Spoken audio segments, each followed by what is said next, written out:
C'est l'été et peut-être qu'à la rentrée, vous voulez commencer la photo ou la vidéo, mais vous savez pas quel modèle d'appareil prendre. Moi, je vous conseille un petit gars comme ça. Il est assez léger, assez petit. C'est un Canon EOS 200D.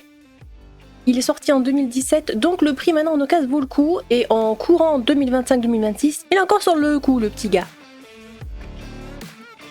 Donc il est sorti courant 2017 au prix constructeur de 699 €. Donc d'occasion maintenant, on peut l'avoir à quasiment moitié prix. Il est facile à prendre en main, regardez, hop, il est petit, il tient dans la main.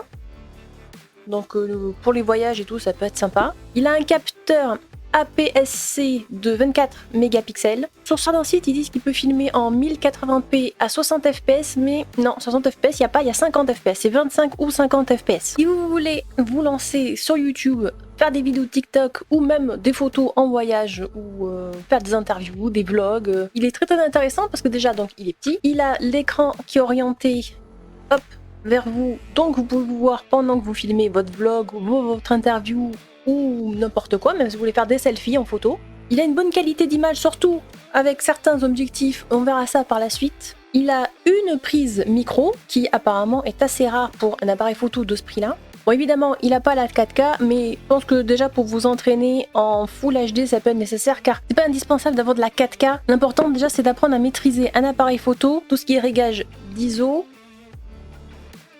la vitesse d'obturation et aussi l'ouverture de la focale. L'appareil est aussi intéressant parce qu'il peut faire tout en photo, en vidéo. Vous avez un coach aussi dans l'appareil photo.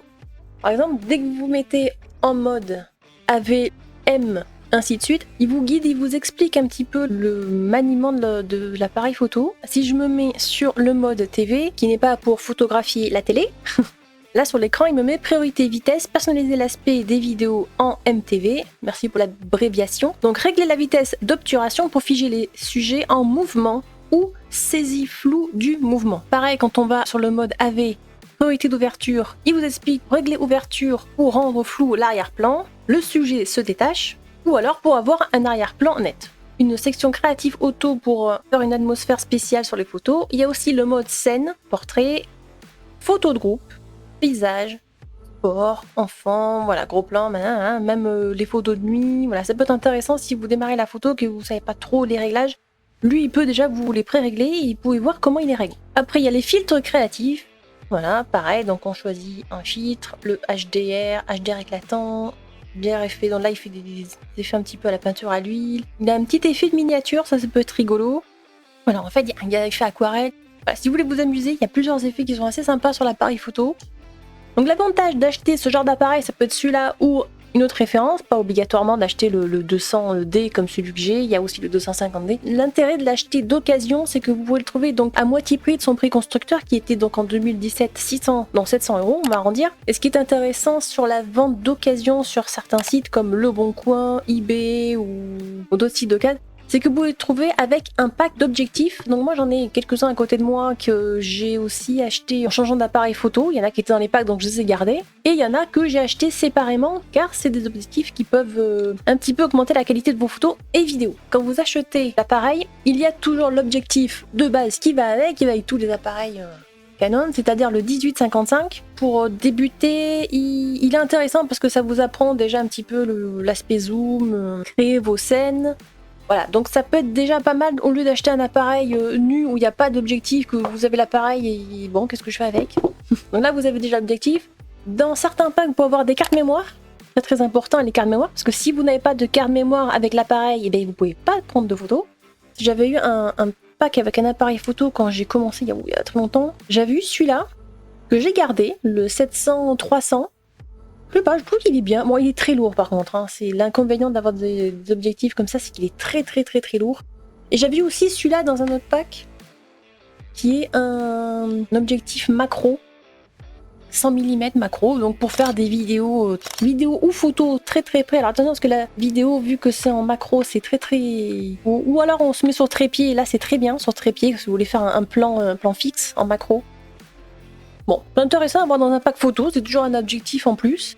quand vous achetez d'occasion, attention sur les annonces à bien regarder le nombre de déclenchements que l'appareil a. C'est très important, faut pas qu'il ait des millions de déclenchements, autrement bon, l'appareil il a bien vécu. Si vous avez la chance d'avoir quelqu'un qui habite à côté de chez vous, allez tester l'appareil pour vous regarder un petit peu déjà si vous êtes à l'aise avec. Et surtout si c'est loin, que vous pouvez pas aller voir l'appareil, donc qu'il y ait pas mal de photos sur l'annonce, ça peut être toujours intéressant d'avoir la facture d'achat quand la personne a acheté l'appareil. Ça peut être utile d'avoir cette facture pour voir déjà quand c'est qu'il a acheté, à quel prix, et pour voir si c'est intéressant maintenant le prix d'occasion où vous allez l'acheter. Parlons un petit peu d'objectifs pour améliorer la qualité des photos vidéo. J'ai fait un étalage, je suis absolument pas sponsorisée par Canon, quoique j'aimerais bien, mais bon, pour l'instant c'est pas le cas. Donc j'ai tout acheté avec mes petits sous-sous. Moi pour l'instant, les autres objectifs que j'ai, je les ai eu en pack. Mais ces 3 objectifs là, ceux-là je les ai achetés séparément parce qu'ils sont intéressants. Donc le premier que j'ai acheté, c'est celui-là, c'est le 50 mm, qui est une ouverture de 1.8, donc qui est très lumineux pour les scènes sombres. Donc vous pouvez filmer par exemple dans une pièce qui n'a pas de lumière, ou alors juste un éclairage à la bougie, ou alors sur un événement de nuit, que ce soit un anniversaire, une fête, tout ça. Comme c'est un 50 mm, il est très apprécié pour les portraits.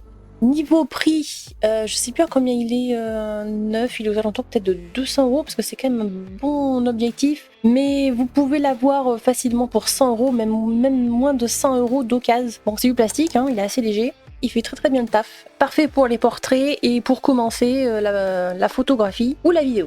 Voilà, donc à moins de 100 €, il peut être intéressant. Le deuxième que j'ai acheté, c'est celui-là. Ça, c'est plus un grand angle qui est dans les 10-18 mm, donc c'est bien pour les paysages, pour si vous voulez faire des vidéos ou des photos d'architecture ou immobilière. L'ouverture, c'est 4,5, 5,6, c'est l'ouverture à peu près de base, donc ça n'a pas une grande luminosité, c'est pour ça qu'il faut les utiliser dans des endroits très lumineux.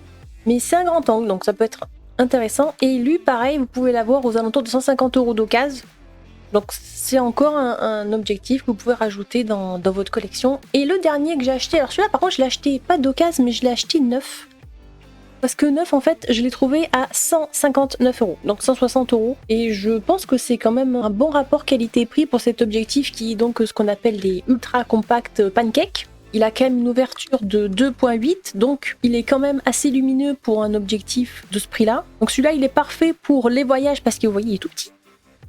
Petit. Sinon sur l'appareil photo, vous voyez que ça fait un appareil assez compact, donc pour tout ce qui est voyage, ça peut être intéressant si vous voulez pas vous encombrer d'un appareil lourd.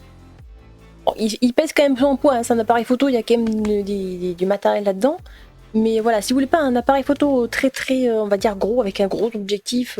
Et une chose intéressante aussi que j'ai vue avec les objectifs, c'est que par exemple cet objectif de 50 mm, il est très bien pour les portraits, mais j'ai vu qu'il fallait oser l'utiliser pour aussi les paysages. Ça peut être intéressant. Et inversement, le 24 mm qui lui peut être bien pour les paysages, l'utiliser pour les portraits ou même pour des photos macro au plus près. Donc on va dire que pour moins de 500 €, ça vous fait un bon petit pack d'appareils, d'objectifs.